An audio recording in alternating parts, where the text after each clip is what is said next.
Booyah!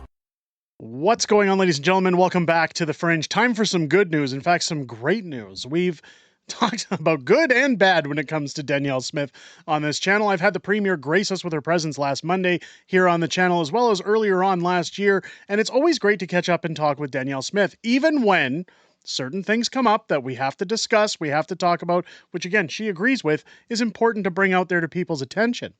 One of the good things she's done recently, and one of the reasons why, again, I still continue to support Danielle, and it's starting to curve my concerns about coming up to her local AGM meeting later in October, going into November, about her leadership approval, I guess you could say, her leadership bid moving forward. I guess one thing that Albertans have been asking for, and one thing that was promised to Albertans when Danielle was elected Premier officially for Alberta, was an amendment to Alberta's Bill of Rights. And I'm happy to report today that Danielle Smith has come out and said she's going to do just that. She's going to stand up for Albertans once and for all. I'm going to read this tweet, and then we're going to take a look at the video clip that she's put out, the statement. Then we're going to cover a really, the nitty-gritty of it, but through a different form of news. Which may be a little entertaining for you guys, so hold in there. A few weeks' time, our UCP government will be introducing legislation to amend and strengthen the Alberta Bill of Rights, a document that has stood as a safeguard for our civil liberties and freedoms for decades. These changes are a reaffirmation of the values that make Alberta one of the freest jurisdictions on earth, and one of the finest, I should throw in. They are about protecting our rights, our freedoms, and our way of life. We are sending a clear message that in Alberta, the rights of individuals are paramount, and that the government must respect those rights at every turn. We're excited to debate the bill when MLAs return for the fall sitting of the legislature in November. So again, I want to be clear. What she's talking about is the right to choose over jibby jabs. She's saying that Albertans have the right to decide what to do with their bodies. They should speak with their doctors. I've said for a long time, I know some people say, oh, don't say speak with your doctors. Look, tomato, tomato, to each their own. I've always said that, especially while on this channel, while putting out content on this platform, you're entitled to decide what to do with your own body. I think that it's important to make that decision, that the government has no place in telling anybody where to live, where to eat, how to live, what to do with themselves, what to put in their bodies. Government's job, whether you're municipal, federal, or provincial, is to put forward laws that benefit the constituents who put you in power. You're to govern. You're not to be an authoritarian over people. Let's take a listen to what Danielle has to say, and then we're going to get further into it. My fellow Albertans, I have some exciting news to share with you today about an important step forward for our province in protecting the rights and freedoms that are central to our identity as Albertans.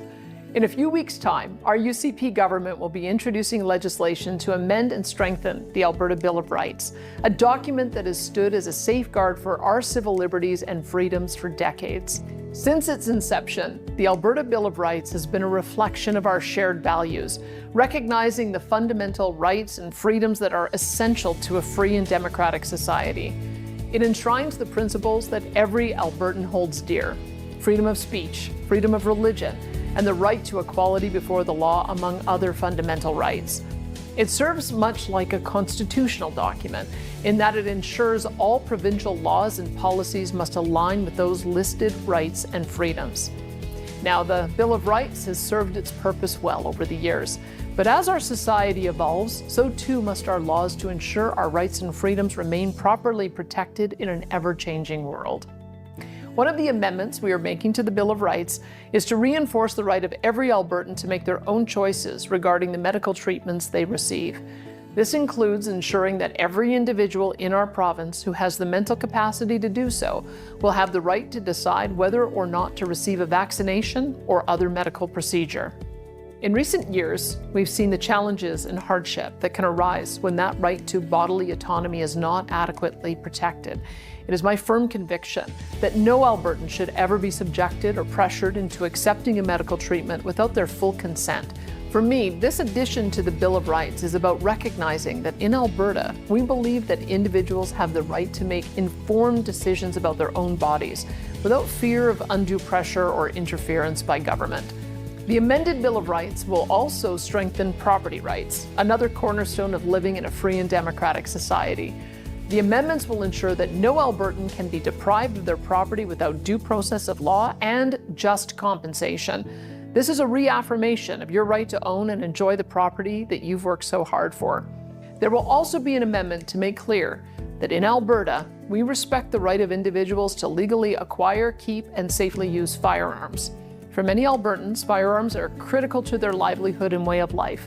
I personally feel that law-abiding firearms owners have been unfairly targeted by our federal government for decades, and it is my hope that these amendments will better protect the rights of our farmers, ranchers, hunters, and sport enthusiasts going forward. I'd like to share that in my view, these amendments to the Bill of Rights are not just legal changes. They are a reaffirmation of the values that make Alberta one of the freest jurisdictions on earth. They are about protecting our rights, our freedoms, and our way of life. We are sending a clear message that in Alberta, the rights of individuals are paramount and that government must respect those rights at every turn. As your Premier, it is my duty and my honor to stand up for your rights. I believe deeply in the principles of individual freedom and personal responsibility that have guided and built this province for generations. Thank you for your trust and commitment to the values that make Alberta the amazing province and beacon of freedom we have become in the world. So right there, in a nutshell, is exactly what Canadians have been asking for. Albertans in particular, but many provinces across the country. Please respect our right to choose. Please respect our right to use firearms if we're hunters, if we're trying to manage farms, if we're trying to, for a plethora of reasons that you would need firearms. Nonetheless, and I know we can't really get into it heavily because of censorship. But one thing that I love to see again is property rights management be put into place. The right to choose again, the right to have what you've earned, the right to keep what you've paid for and call it your own. I think what Danielle Smith is doing here is something that a vast majority of Albertans have been clamoring for quite some time. I applaud her, and I think that's great. I want to go over to this article. Here's where we're going to get a little more into it. The old Clown Broadcasting Corporation has put out an article just for a fun retrospect of the video. I haven't read this article yet. I wanted to react to it with you guys because as soon as I seen CBC dropped an article about this, I thought, oh, I'm sure they're twisting this in some fashion, some way.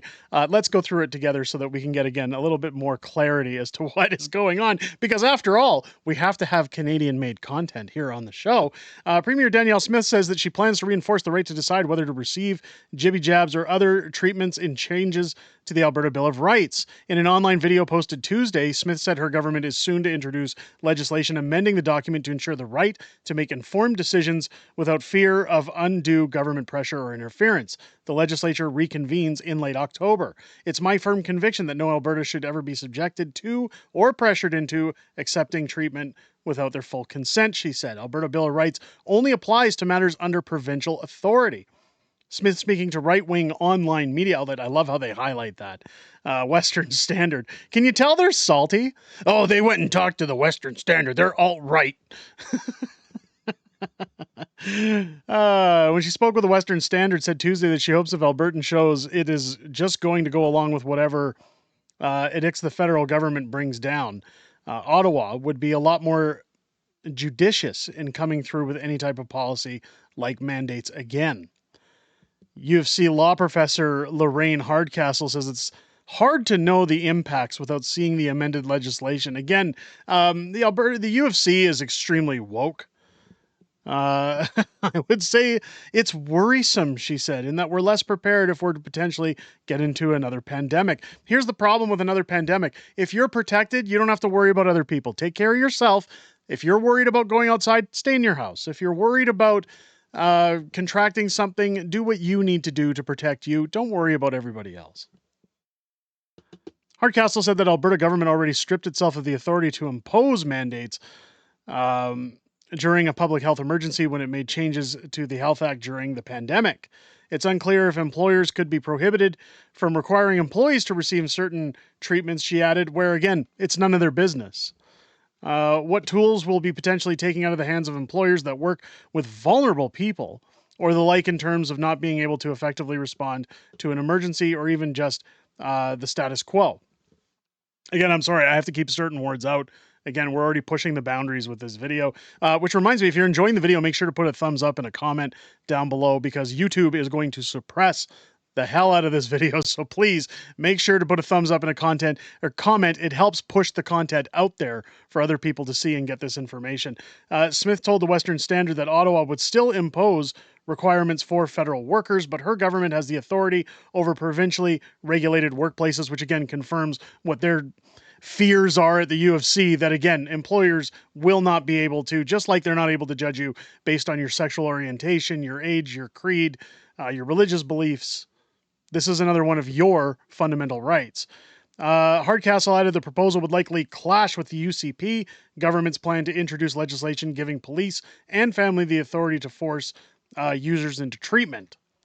Their new legislation could actually be subject to legal challenge under these changes made to the Bill of Rights. Again, I don't see the problem with telling people if you're an addict, you got to get help. Giving people and enabling people to continue on with their addictions doesn't benefit anybody, not even the end user. Other changes to the Bill of Rights outlined by Smith Tuesday would also ensure the province respects the right of individuals to legally acquire, keep, and safely use firearms. Smith said she believes law-abiding owners have been targeted by federal government, and she hopes that changes will better protect farmers, ranchers, hunters, and sports enthusiasts. Legislation would also declare that Albertans can't be deprived of their property without due process of law and fair compensation, Smith said. So again, when I was talking the other day about Calgary's failed Green Line LRT project, which is nothing more than a money-hungry money pit, a lot of residents around the Eau Claire market area in Calgary were definitely not given fair compensation when they were annexed out of their properties. So to see this change is very refreshing. Eric Adams, a constitutional law professor at the U of A, agreed it's too soon to tell what impacts the changes may have. Again, woke professors saying that if Danielle doesn't toe the line, we're not going to agree with her. A draft version of new Alberta Bill of Rights signed off on the board of the UCP contains 21 rights, including the 3 Smith mentioned on Tuesday's video. Adams said that any new right put forward that goes beyond what is already covered by the Charter of Rights and Freedoms would lead into new legal terrain in Alberta. You're articulating something fundamental about the province, about its judicial system, about the power of the courts, and about the limits that are being imposed on governments, he said. Well, look no further than Quebec. They're allowed to do it. Why aren't we? All of those questions and concerns, I think, would want to be fully debated at a public level if the government is bringing forward extensive changes to the Constitution of Alberta. No, they're within their power to do this. If you don't like it, sell your house and move. Go somewhere else. Go somewhere where people are more like-minded to your beliefs and benefits, I suppose. You don't have to stay here. Smith swept into leadership, promising to address grievances over the coup and fired key public health officials who served during the pandemic soon after taking office, and is now working to dismantle and replace the Provincial Health Authority. Again, people are going to say they are happy with her doing this. There's those who say they're not happy with her doing this. I always say that's a case-by-case basis. There are those who are heavily affected if Danielle changes the system. There are those who are standing to gain a lot of benefits if Danielle changes the system. So I don't really weigh in on that because each individual case is different. UCP members have been pushing Smith for the recognition of rights that go well beyond the Constitution of the Charter, including around firearms, parental rights, and taxes.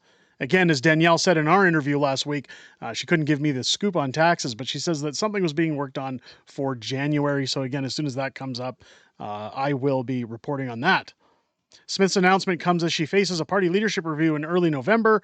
Alberta Conservatives have been known to boot their own leaders from the top job, including former UCP Premier Jason Kenney, who stepped down after winning trepid support in the leadership review. NDP leader Naheed Nenshit calls Smith's comments desperate virtue signaling aimed at helping her leadership review. Isn't it funny that anytime they comment on these things, they're just calling out their own insecurities, their own actions? Who virtue signals more than Naheed Nenshit and Justin Trudeau?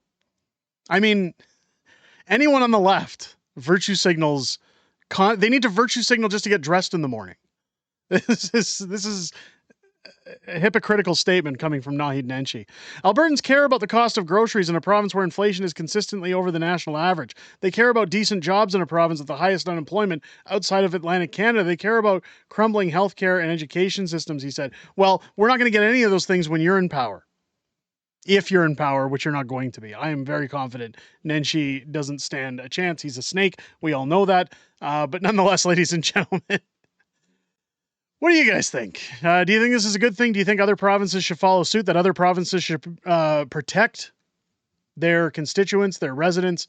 Let me know what you guys think down below in the comment section. Again, leave a thumbs up and a comment. It helps us on this video tremendously because this, again, the content in here will instantly be shadow banned, instantly pushed down, costs nothing to do it, helps greatly. If it's your first time here and you enjoyed the video, I hope this video earns your subscription. We're well on our way to 50,000 subscribers here on the channel. I would love if we could hit 50,000 before Halloween, so make sure if you enjoyed this video, hit that subscribe button, click your bell for notifications, and join me live here on the channel each and every Friday night for Friday Night Fringe, my live streaming show, where we talk about everything that's gone on this week in Canadian politics and everything that we know that's coming up ahead in the week coming.